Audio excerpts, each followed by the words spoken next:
Hi, I'm Mark Knoller at the White House, sitting in for Katie Couric, and welcome to Eye to Eye. The president's top political advisor is Karl Rove.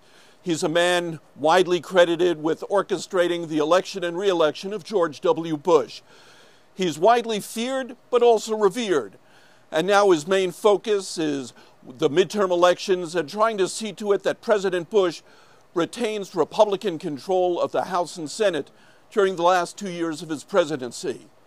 Very rarely does Karl Rove sit for an interview, but I got to spend about 10 minutes with him in his office in the West Wing. We spoke about the political situation, including John Kerry's controversial remarks.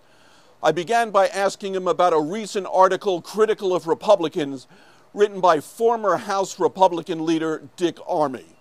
Let me start by asking you how angry you are with Dick Armey for what he wrote in the Post on Sunday. He says lawmakers have abandoned Republican principles. I disagree with the congressman. I know that I've read the column, but I fundamentally disagree with him. This Republican Congress has fought to support the president's policies in fighting and winning the war on terror, in restraining government spending, in cutting taxes, in expanding markets for American goods and services all around the world, and in modernizing institutions that are in big need of modernization, and that's to be complimented, and it's conservative in nature. Is John Kerry's comment the October surprise or just manna from political heaven? Well, it's not a gift, it's an insult. It's an insult to the men and women who serve in our all-voluntary military.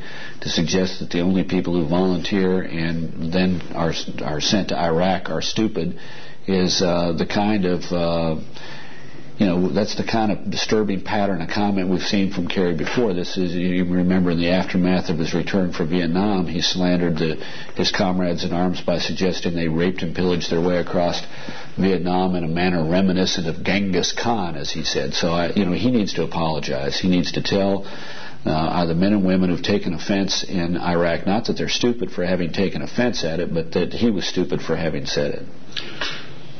Does this issue have legs? It's John Kerry's name is not on the ballot. It will remind people of why they didn't vote for him, and it may remind them of the tendency of some in the Democratic Party to be dismissive of our military, to be less than supportive of our military in a time of war. But, I think it's a sideshow. Mr. Rove, what do you and the President know that the pundits and pollsters don't when you predict confidently that the Republicans will retain control of Congress?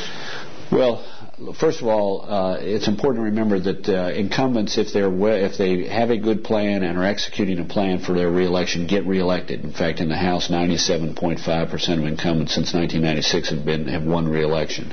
Second of all, we're fighting, particularly in the House, on better turf than people are willing to acknowledge. There are 41 Democrat members of Congress whose congressional districts were carried by President Bush in 2004. There are 18 Republicans whose districts were carried by John Kerry. So the turf tends to advantage us. In fact, in the 20 open Republican seats, 18 of them are in districts that were carried by the President and 2 that were carried by John Kerry. Third of all, money.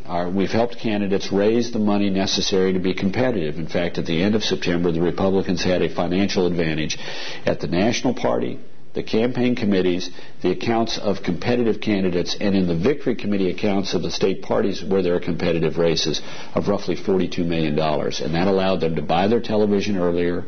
It allowed them to conduct robust campaigns. Democrats are raising a lot of money here at the end, but it's better if you can reserve that spot 2 or 3 weeks in advance rather than trying to rush around at the last minute and see if you can find a place where you can put that money on television or the radio. And finally, we have built on the success that we had in our 72-hour task force to get out the vote operation in 2004 and have kept that alive and functioning and expanding. In fact, this year we have made more phone calls and knocked on more doors than we had at the similar point in the 2004 election. What is your best guess of what the makeup of the 110th will be? Well, I'm going to leave it to the prognosticators that CBS has on its payroll to make those. I'm focused on race by race, individual contest by individual contest, what we're doing to help maximize the turnout, and there will be a Republican Senate and a Republican House. Is turnout... I heard you say "hoof" there. Was that an editorial comment? Not at all. It was delighted your certainty. There we go. Is turnout your main strategic goal between now and election day? Well, message and turnout are intertwined. Candidates have to have their own strong local message in order to make this a clear choice between two different candidates whose views on issues important to the district or state are critical to the vote decision. And then, yes, the other part of it is to make certain that we maximize turnout. This year will be, America will see less than 4 out of every 10 eligible voters turn out to vote. So the election will be won by the person who gets just over, 2 out of every 10 eligible voters out to the polls. We know that the president will be heading tomorrow to Montana, then Nevada, Missouri, Iowa, and Colorado, among other states. How are those locations selected? There are races that are close, where the Democrats are making an extraordinary effort to take them, and where we believe the president's presence will help bring us the home victory.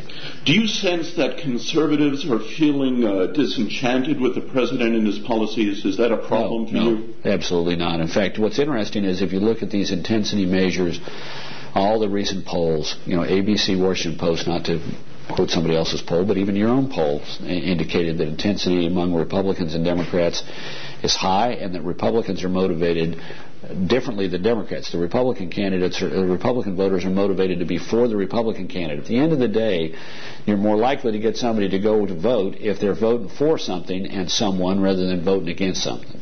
And the president, is he a help or a hindrance to Republican candidates, or does it depend on the race? Well, he's going to be a help to every one of these candidates for whom we're appearing. Otherwise, they wouldn't be asking us to come. But some Republican candidates are certainly distancing themselves. Well, look, that's normal in every election. A lot of candidates do distance themselves from John Kerry today. I mean, for example, he's getting disinvited all across the country. A congressional candidate in Iowa, senatorial candidate in Washington State, Senate candidate in Tennessee asked him to apologize, to echo the president's words. I mean, so look, that's the way it is in every contest.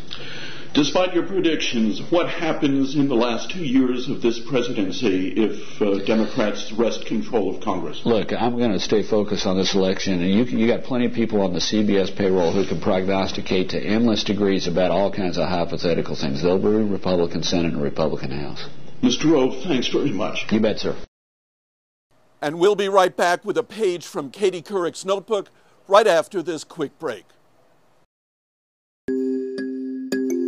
If you could make a wish, what would it be? I wish there was a way to prevent cancer. Alzheimer's. Obesity. At Merck, our goal is a future free from sickness. We've already discovered vaccines as well as medicines to help fight diseases like high blood pressure, high cholesterol, and tuberculosis. Now we're working to treat or prevent cancer, Alzheimer's, and obesity. So maybe one day... I wish there was a cure for diabetes. We won't have to wish. Merck, where patients come first.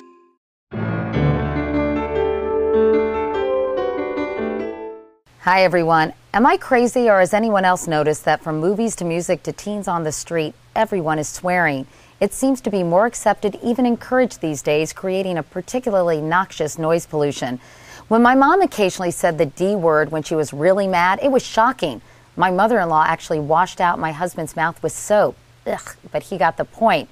Just because filthy language is ubiquitous doesn't make it right, and I think we all need to reestablish a zero-tolerance policy on bad language. For our kids and ourselves, no cursing, no vulgarity. My parents wouldn't even let me say shut up, and the synonym for ticked off, no way. Obscene words aren't just offensive, they coarsen our culture and lower standards of courtesy and respect. Experts say most kids curse to imitate their parents or get attention. Either way, we all need to watch what we say and how we say it. That's a page from my notebook. I'm Katie Couric, CBS News.